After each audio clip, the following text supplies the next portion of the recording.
Bonjour. Voilà donc le nouveau système que nous allons étudier. Contrairement à ce que nous avons dit, on doit s'appuyer sur le thème, le titre. Là, on n'a pas de titre, on n'a pas de sujet. Donc ça, c'est quelque chose qui peut être rencontré. Et nous avons ici donc un plan d'ensemble qui visualise la moitié du mécanisme. Donc nous avons utilisé l'axe de symétrie d'un arbre tournant afin donc de montrer uniquement les pièces se trouvant au-dessus de l'arbre, en supposant que par raison de symétrie, nous avons une partie pratiquement ou presque identique à celle visualisée qui se trouve en bas. Donc, la première des choses, c'est d'essayer de repérer les pièces tournantes et les pièces fixes. Nous avons ici le bâti, et donc le bâti, c'est une pièce qui est fixe, qui ne tourne pas, sur laquelle nous fixons un ensemble d'autres pièces qui nous permettent soit d'assurer l'étanchéité, soit de servir de support, soit du guidage des éléments tournants. Donc, nous avons ici un arbre qui tourne et qui est guidé de ce côté droit par le bâti, aussi de ce côté gauche par le bâti. Donc, c'est un arbre qui est bien guidé parce qu'il n'est pas en porte-à-faux. Pour le guidage de cet arbre-là, nous avons utilisé un montage basé sur l'utilisation du roulement à rouleau conique à droite. Nous avons un petit roulement ici et un grand roulement qui permettent donc de guider la partie droite de l'arbre par rapport au bâti. Du côté gauche, nous avons utilisé un troisième roulement de nature différente, donc un rouleau cylindrique, afin de guider cet arbre-là du côté gauche. Au milieu, nous avons un ensemble de pièces qui vont faire l'objet de cette étude-là relative à ce mécanisme-là. Nous constatons à ce niveau-là que nous avons une poulie multigorge avec 4 gorges qui est donc mise en rotation par un système moteur et donc on a une transmission par poulie courroie, donc courroie trapézoïdale. Donc chacune des poulies comporte 4 gorges et la poulie motrice va transmettre la puissance vers cette poulie réceptrice numéro 9. Celle-ci, elle est liée avec un disque tournant. Le disque plat numéro 8. Donc à chaque fois que on met en rotation la poulie motrice, celle-ci entraîne la poulie réceptrice 9 qui à son tour va entraîner en rotation le disque 8. Lorsqu'on regarde en détail ce mécanisme-là, nous allons voir que, après lecture, on a détecté ici un joint tournant. À ce niveau-là, air sous pression. Donc nous avons une arrivée de l'air sous pression qui permet de piloter ce système-là et qui permet d'acheminer l'air depuis la gauche jusqu'au cet endroit-là afin de pousser le piston 1. Lorsqu'on met sous pression cette zone-là, nous allons obliger le piston 1 à pousser toutes ces pièces-là pour pouvoir les plaquer vers la droite. Regardons les points de contact. Donc, dès que le piston bouge, parce que l'air arrive par là, et rentre par ici, il rentre par là, et donc on a uniquement cette zone-là qui est la zone sous haute pression. Et donc on a une force qui va pousser cette pièce-là qui est fixe à gauche, donc qui ne bougera pas. Par contre, le piston numéro 3, sur lequel nous avons monté un joint d'étanchéité, donc torique numéro 4, va être obligé de se déplacer vers la droite et pour s'y faire, il doit écraser le ressort numéro 14. La poussée du piston 3 va pousser sur cette bague numéro 11 à ce niveau-là. À son tour, il va pousser ces disques-là numéro 7, dont une partie peut être mise en contact avec 6 et l'autre avec 8, puisqu'il va être poussé à droite. Donc, on va perdre le contact à gauche et donc on va avoir un contact avec le disque tournant 8. Or, dès qu'on aura mis en pression le disque 8 entre la pièce, donc cette pièce 13 et cette pièce numéro 7, donc nous allons pincer le disque qui tourne, on sera amené à faire tourner en même temps 7 et 13. Or, 7 et 13, ils sont liés par un lien, par obstacle, qui peut être soit une clavette, soit des cannelures. Donc, toute rotation donc, de 9, on avait dit qu'il entraîne 8. Dès qu'on va piloter l'entrée, donc la mettre sous pression, le piston 3 se déplace vers la droite, il va mettre sous pression 8, qui va permettre justement une adhérence suffisante de 8 avec d'un côté 13 et de l'autre côté 7.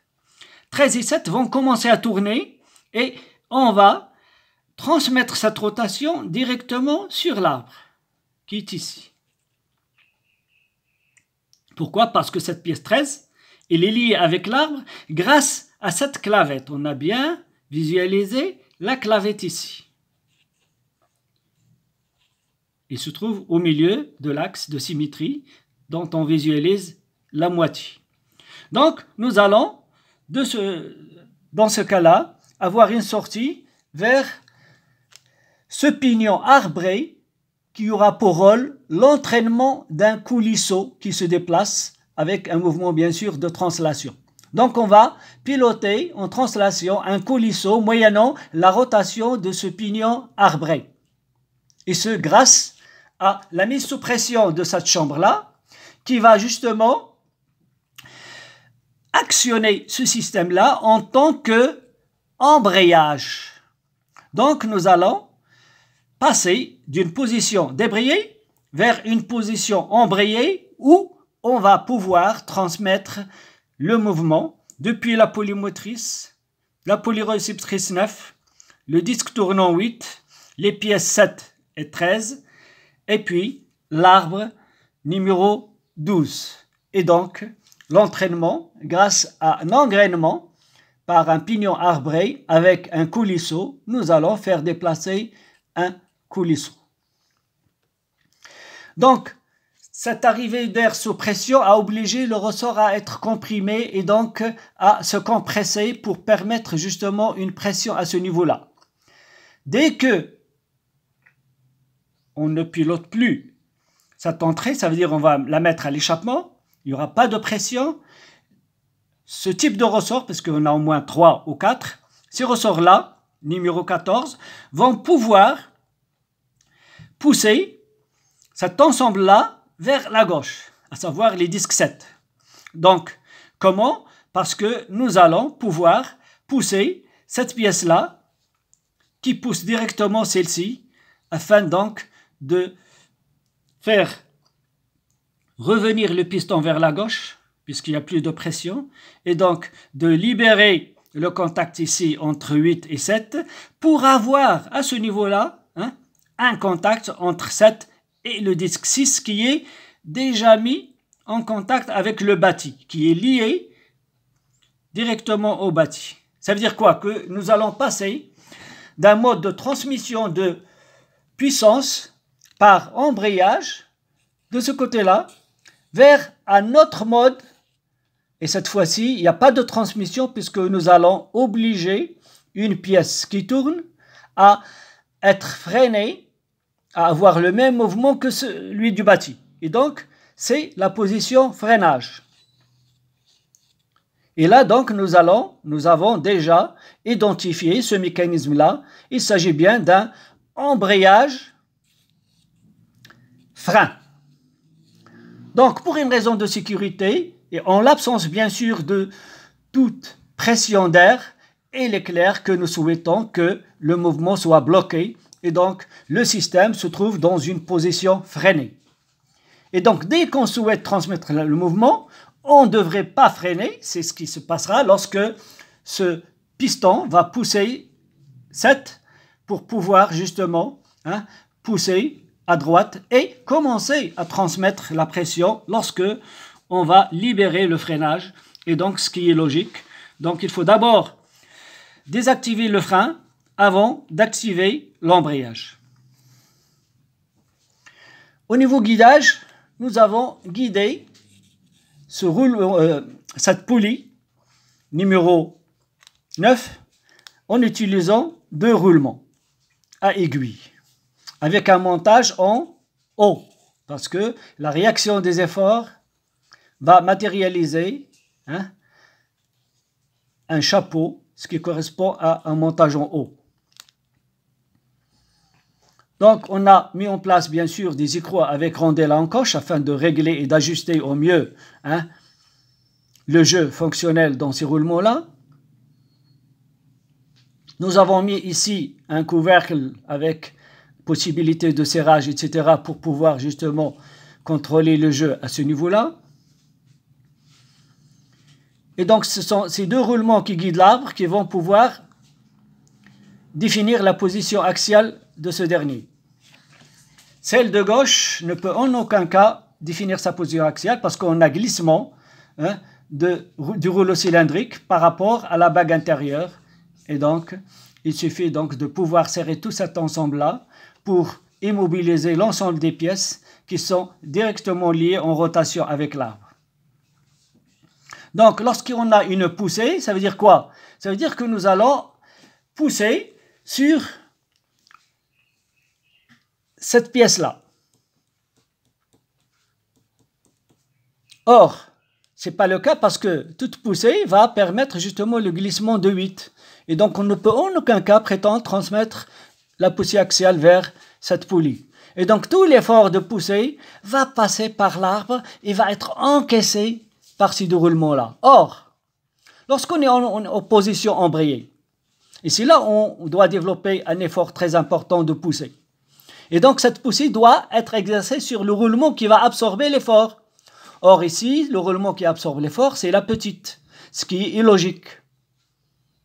Par contre, lorsqu'on est en position freinée, nous allons pousser sur celle-ci. C'est celle-là qui va absorber l'effort. Et là, on a mis un grand roulement, ce qui n'est pas du tout logique.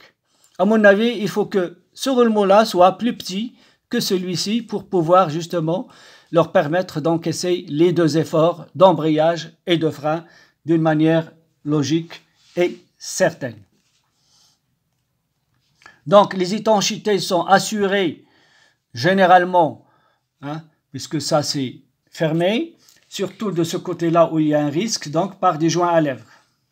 Donc, les roulements sont graissés et donc on a bien pris la précaution de ne pas laisser des fuites de cette graisse pour ne pas sortir soit vers l'atmosphère l'extérieur, soit de passer par ici et risquer donc de passer au niveau des guidages et donc d'altérer la fonctionnalité donc d'embrayage et de frein qui sont basés entre autres et d'une manière plus importante sur une friction à sec et non avec de l'huile ou de la graisse. C'est la raison pour laquelle il faut faire très attention pour s'assurer de la non-intrusion d'un corps comme la graisse ou l'huile au niveau de ces surfaces-là. Voilà, en gros, nous avons pu déterminer de quoi il s'agit. Il s'agit bien d'un embrayage frein et le fonctionnement a été bien expliqué, j'espère, et je vous en remercie.